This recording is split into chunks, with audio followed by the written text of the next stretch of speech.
আচ্ছা এতক্ষণ খেপি গেছি বা সেই কথা তুই আর শুনবে চাই না বাবু রে।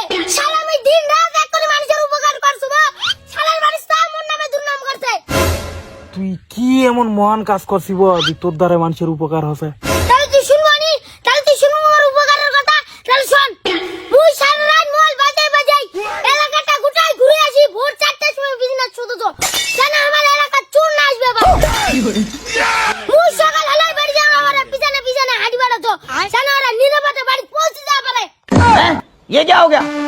মুই সঙ্গে মসজিদের রজু কাটার পুরাতন ঘটনাগুলো শুরু করে নিয়েছি। ভাঙড়ের বিরু করে দেয়ালু তার মসজিদের নতুন মসজিদ আছে। এলাকি আমার উপকার নয় বসা, এলাকি আমার উপকার নয়, ঠিক আছে? मैं गाली नहीं दे सकता। नहीं गाली नहीं পরের কথা আর তো কি কবু চাচা, পরের কথা আর তো কি কবু। মোর নিজের বাপটাই মোর উপকারের কথা স্বীকার করে না বল চাচা। তুই ফের তোর বাপের কি উপকার করলু বা? সেই উপকারের কথা আর তো কি কবু চাচা। মোর বাপের যেন কাজ না হয়, ফুসফুসে যেন ক্যান্সার না হয়, ওই জন্য মুই মোর বাপের মুখা মুখা বিড়িগুলো চুরি করে খাই না যাবো চাচা। বাবা কোন উপকার করছিস তুই তোর বাপের বউ?